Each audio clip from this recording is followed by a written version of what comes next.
L'objectif de ce webinaire, c'est de vous parler des objets connectés. C'est dans la droite lignée du thème global du Digital Habitat sur l'intelligence artificielle dans l'immobilier. Et l'objet connecté permet de fournir, est une source de données importantes. Et c'est ce qu'on va essayer de vous montrer aujourd'hui avec un certain nombre de cas d'usage.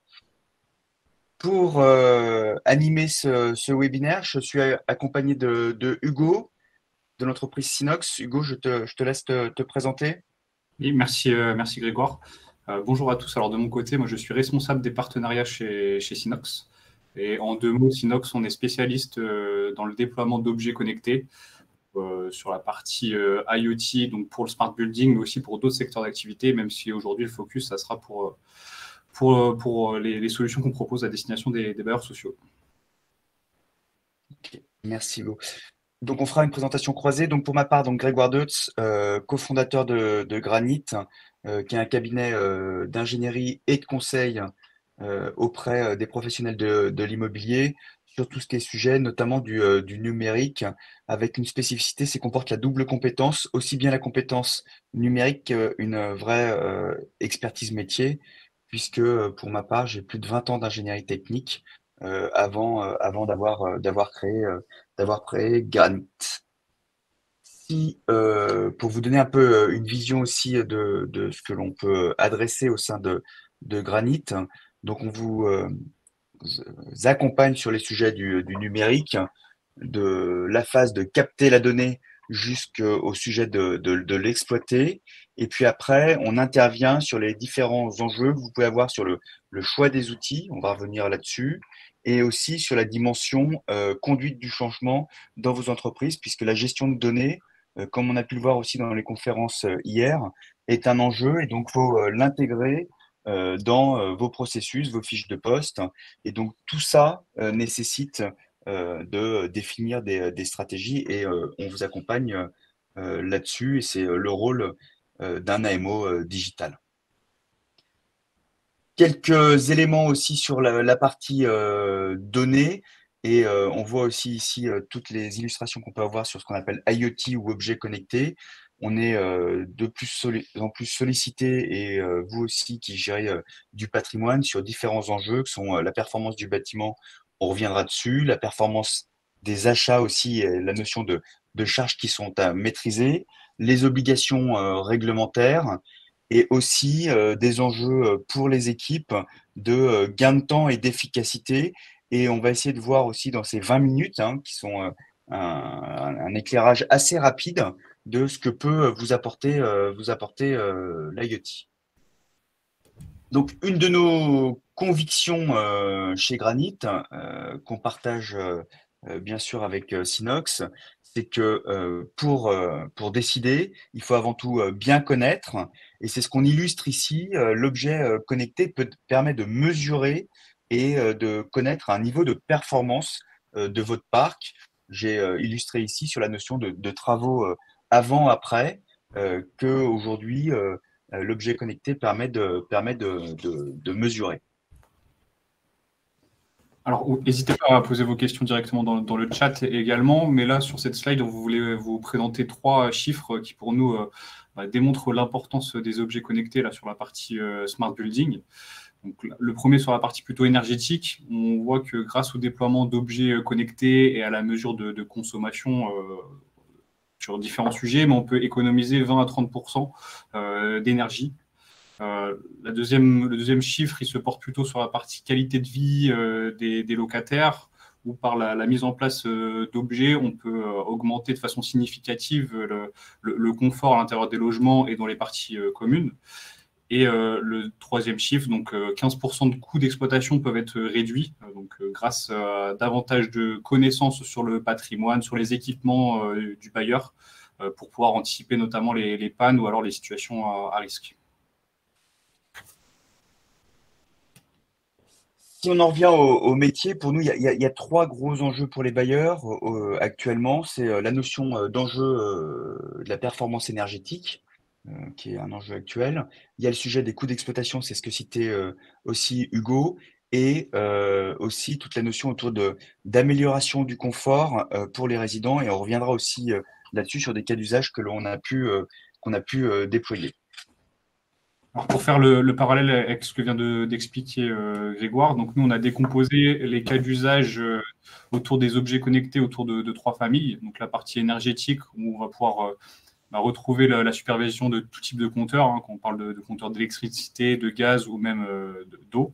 Le pilotage du chauffage, donc la partie confort et sécurité avec la partie détection de fumée connectée, toute la partie autour de l'eau chaude sanitaire, mais on y reviendra juste après avec un cas concret. Et la partie exploitation avec tous les équipements type portail, ascenseur, détection de fuite sur les réseaux d'eau. Donc, chez Synox, nous, on est expert sur la partie captation de données sur tous ces équipements-là.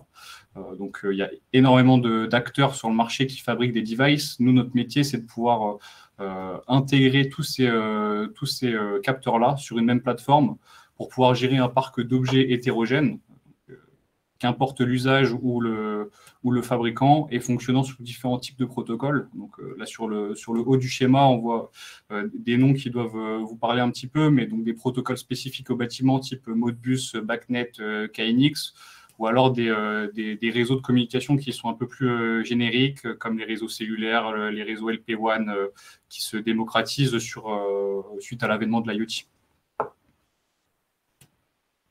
Donc, si on parle du premier cas d'usage qui est la notion de performance énergétique, c'est un cas d'usage qui est aujourd'hui assez répandu avec l'utilisation de l'objet connecté parce qu'on peut mesurer pour mieux réguler une chaufferie collective, mais on peut aussi mesurer pour sensibiliser et agir sur le comportement des locataires en leur apportant potentiellement une information. Donc ça, c'est un des éléments les plus courants. Et il y a aussi un élément qui est important, c'est dans le cadre d'engagement RSE, le pilotage énergétique est voilà, un des enjeux majeurs et qui va que l'objet connecté, ou en tout cas le déploiement d'une infrastructure d'objets connectés, va vous permettre de auquel vous pourrez ainsi répondre. Donc nous, juste pour un petit peu de contexte, on a deux plateformes chez Synox. La première qui permet de piloter son parc d'objets, comme je l'ai expliqué juste avant, qu'importe le fabricant ou le type de connectivité. Et donc, on a une seconde plateforme qui permet de restituer la donnée qui est collectée sur le terrain par les capteurs pour pouvoir l'exploiter.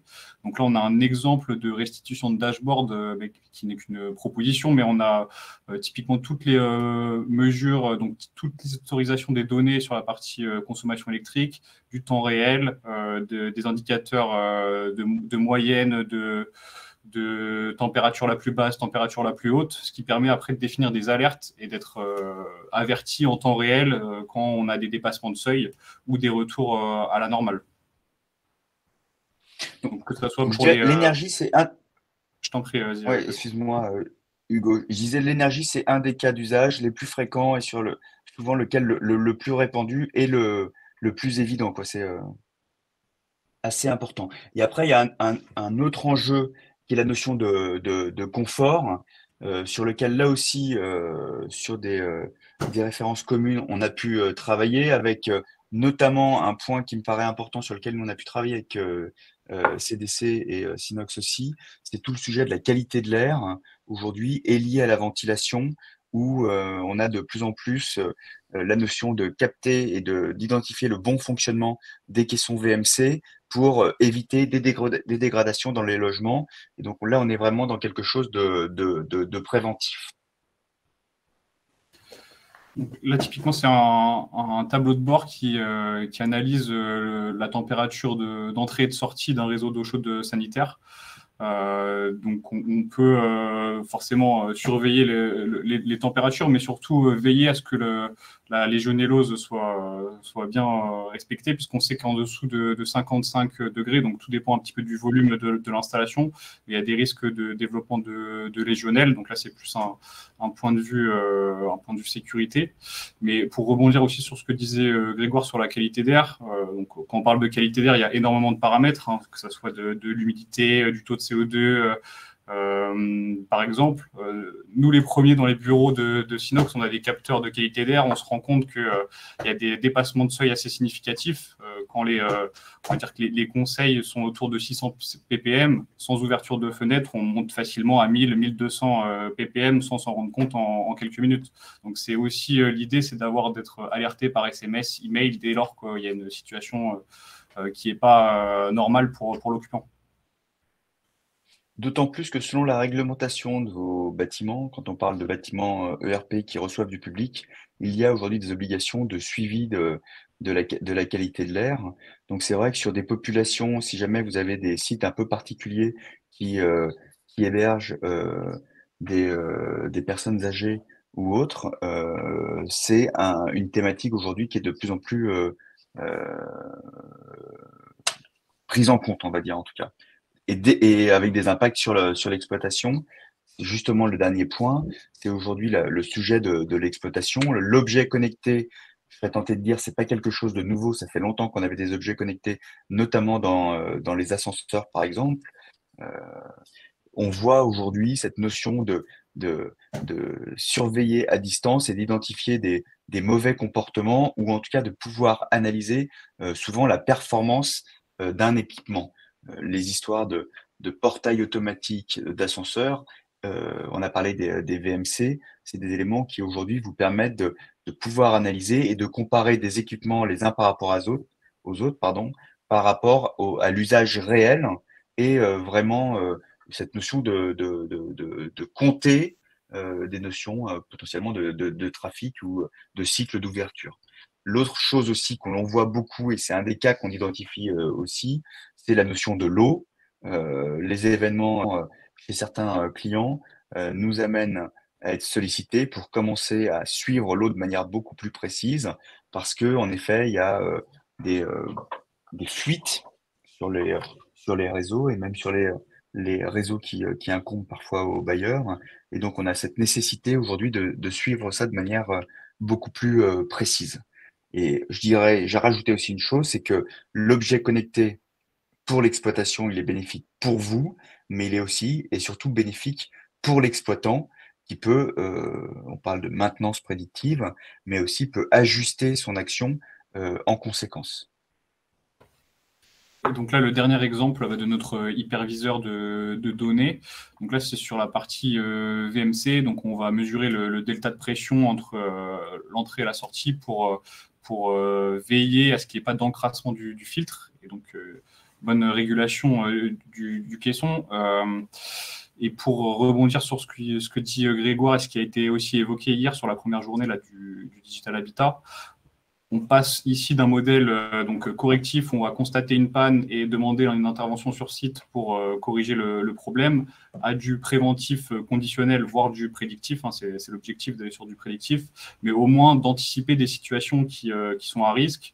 Je remarque que ma courbe est similaire à la même période il y a 2 ans où j'ai eu une panne d'identifier sur mon caisson. Je vais pouvoir anticiper avant l'arrêt total du caisson.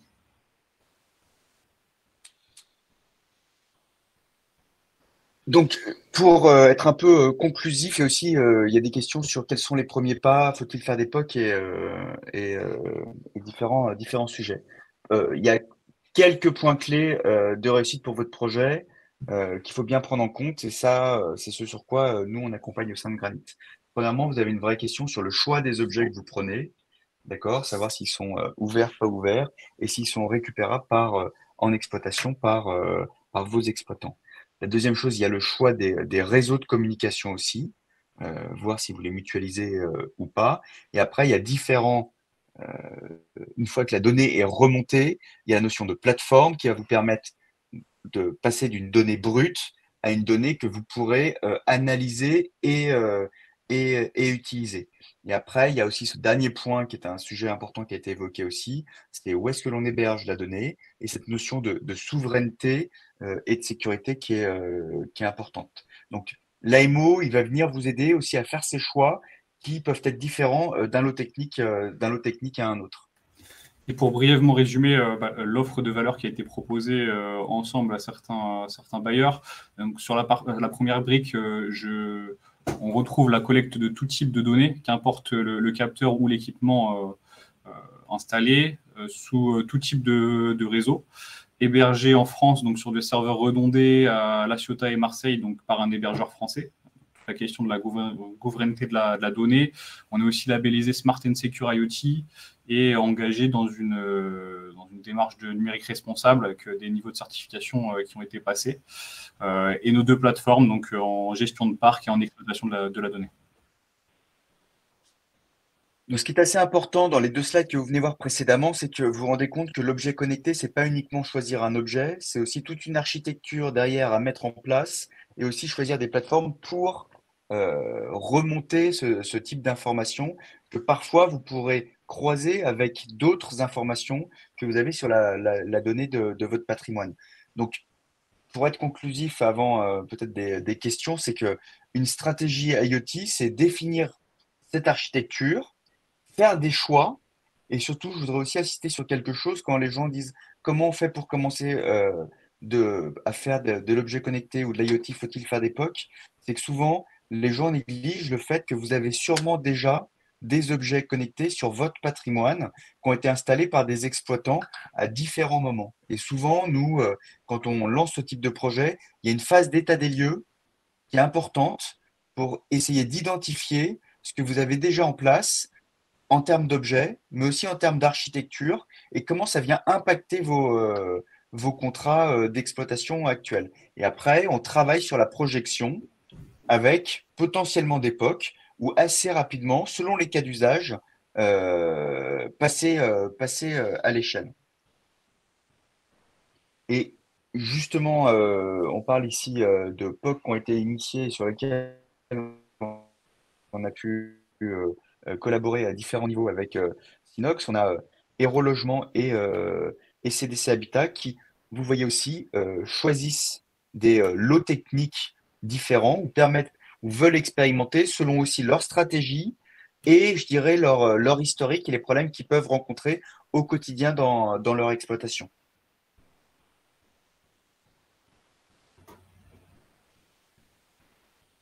Est-ce que il y a des questions? Je vous ai mis une information aussi sur les webinaires à venir. Il y en a un à 16h40 pour Sinox. Et nous, on en avait un ce matin, un retour d'expérience avec Trois Moulins Habitat.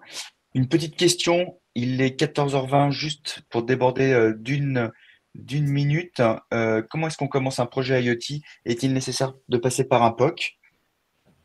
Il y a deux choses. Le POC, ça vous permet de vous familiariser à ça sur une thématique ou un lot technique, hein, c'est certain. Mais surtout, ce qu'il faut bien identifier, c'est cette trajectoire et aussi recenser, faire un état des lieux sur ce que vous avez pu déjà, ou en tout cas ce que vous possédez, sans forcément le savoir, sur votre patrimoine. Et c'est important aussi, c'est pour ça que quand vous faites un POC, c'est que quand vous faites des choix techniques, il faut que ces choix techniques vous permettent aussi de passer à l'échelle.